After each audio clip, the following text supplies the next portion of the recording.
যখন ইরানে তখন লেবাননে চলছে তীব্র সংঘাত।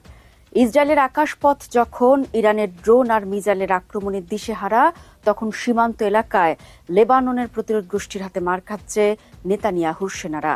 ইসরায়েল হয়তো ভেবেছিল নিরস্ত্র ফিলিস্তিনিদের বিরুদ্ধে যেভাবে গাজা অভিযানে বিনা মাঠে গোল দিয়েছে ইসরায়েলি সেনারা, লেবাননেও হয়তো তেমন কিছুই ঘটবে।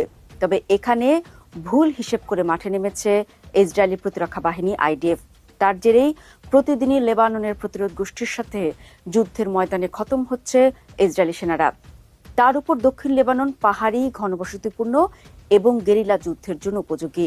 সংকীর্ণ রাস্তা, গ্রামাঞ্চল ও ভূগর্ভস্থ টানেল নেটওয়ার্ক ইসরায়েলি ট্যাঙ্ক ও সাজোয়াজানকে দুর্বল করে দেয়। আর তাই এখানে গাজার মতো একই রকম স্টাইলে অভিযান চালানোর কারণেই ধরা খেয়েছে ইসরায়েল। দর্শক, আপনাদের জানিয়ে রাখি, ইসরায়েলি সামরিক বাহিনী মঙ্গলবার জানিয়েছে দক্ষিণ লেবাননে প্রতিরোধ গোষ্ঠীর সঙ্গে লড়াইয়ে তাদের 4 জন সেনা নিহত হয়েছেন। ইসরায়েলের সামরিক বাহিনী আইডিএফ এক বিবৃতিতে একই ব্যাটালিয়নের 3 সেনার নাম প্রকাশ করে জানিয়েছে তারা লড়াই করার সময় মারা গেছেন। পৃথক আরেকটি বিবৃতিতে জানানো হয় একই ঘটনায় আরও একজন সেনা মারা গেছেন। অন্য একটি বিবৃতিতে বলা হয়েছে এই লড়াইয়ে আরও এক সেনা গুরুতর আহত হয়েছেন। এছাড়া রিজার্ভ ফোর্সের এক সদস্য মাঝারি ধরনের আহত হয়েছেন। স্থানীয় আন্তর্জাতিক গণমাধ্যমের তথ্য অনুযায়ী গত 2 মার্চ থেকে লেবাননের লিটানি নদীর দক্ষিণে ইসরায়েলি সেনা অভিযান জোরদার হয়েছে, যার ফলে এই অঞ্চলে যুদ্ধ আরও তীব্র আকার নিচ্ছে এবং এখন পর্যন্ত এখানে অন্তত কয়েকজন ইসরায়েলি সেনা নিহত হওয়ার খবর পাওয়া গেছে। সংঘাতের পাশাপাশি জাতিসংঘ শান্তিরক্ষা বাহিনীর সদস্যদের উপরেও হামলার ঘটনা ঘটেছে এবং এসব হামলায় কিন্তু বেশ কয়েকজন সদস্য নিহত হয়েছেন এবং কয়েকজন আহত হওয়ার খবরও আমরা পেয়েছি। শনিবার দক্ষিণ লেবাননে এক শান্তিরক্ষী বাহিনী নিহত হয়েছেন এবং অপর একজন গুরুতর আহত হয়েছেন, যেটি এইমাত্রই বললাম। এর আগেও কিন্তু লেবানন সীমান্তে ইসরায়েল এবং প্রতিরোধ গোষ্ঠীর সংঘর্ষে বেশ কয়েকজন শান্তিরক্ষী বাহিনী প্রাণ হারিয়েছিলেন।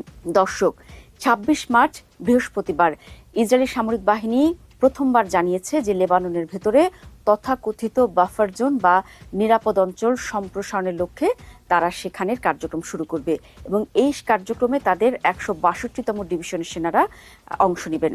এবং আপনাদের জানিয়ে রাখি, দক্ষিণ লেবাননে কিন্তু ইসরায়েল আগে থেকে সেনাবাহিনীর 2টি ডিভিশন মোতায়েন করেছিল এবং তাদের সঙ্গে কিন্তু ঘোষণার পরে 162তম ডিভিশনও যোগ দিয়েছে।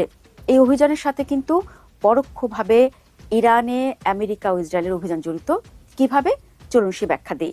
সেটি হলো, গত 28 ফেব্রুয়ারি আমেরিকা ইসরায়েল যুদ্ধে ইরানের সর্বোচ্চ নেতা আয়াতুল্লাহ আলী খামেনি নিহত হওয়ার পর লেবাননের প্রতিরোধ গোষ্ঠী ইসরায়েলে রকেট হামলা শুরু করে।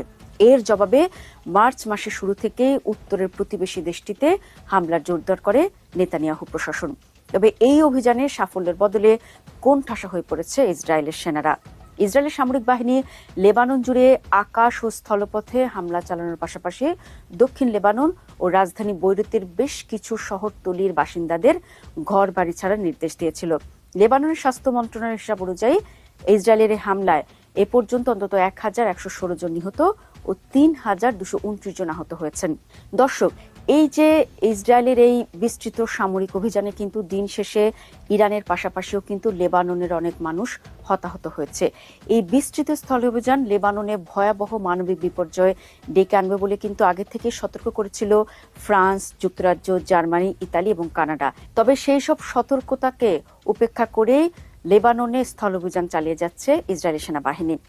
এর আগে কিন্তু ইসরায়েলি প্রতিরক্ষা মন্ত্রী ইসরায়েল কাটজ সাফ জানিয়ে দিয়েছিলেন উত্তর ইসরায়েলের নিরাপত্তা নিশ্চিত না হওয়া পর্যন্ত দক্ষিণ লেবাননের বাসিন্দাদের আর ঘরে ফিরতে দেওয়া হবে না। দর্শক, এখানে একটি বিষয় বোঝার আছে, সেটি হচ্ছে দক্ষিণ লেবাননে কোনো ধরনের জাতিসংঘ বিধিনিষেধ না মেনেই ইসরায়েল একের পর এক অভিযান চালিয়ে যাচ্ছে।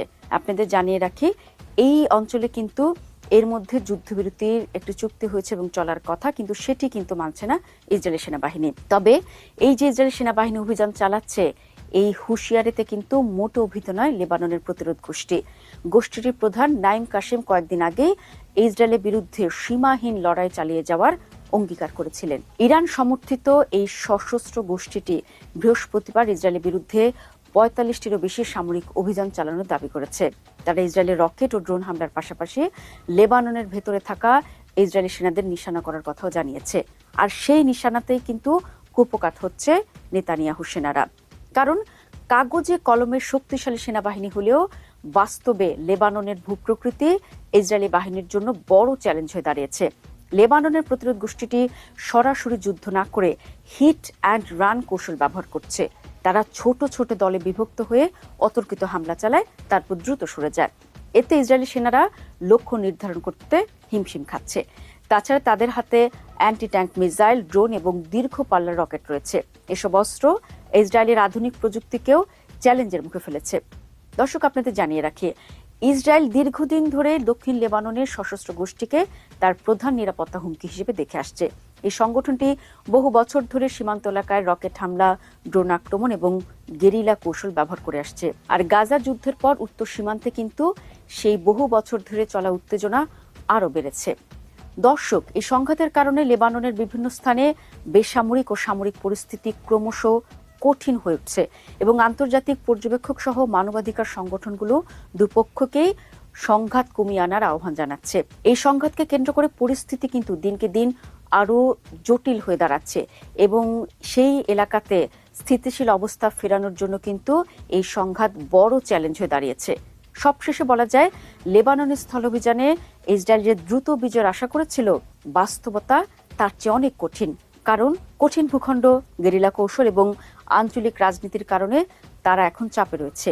হতাহতের সংখ্যা বাড়ার সঙ্গে সঙ্গে কিন্তু অভ্যন্তরীণ এবং আন্তর্জাতিক চাপও বাড়ছে। তারপরেও বলা যায়, এই সংঘাতের ভবিষ্যৎ অনিশ্চিত। তবে একটি বিষয় স্পষ্ট, এটি শুধু কিন্তু একটি সীমান্ত যুদ্ধ নয়, বরং মধ্যপ্রাচ্যের শক্তির ভারসাম্য নির্ধারণের একটি গুরুত্বপূর্ণ অধ্যায়।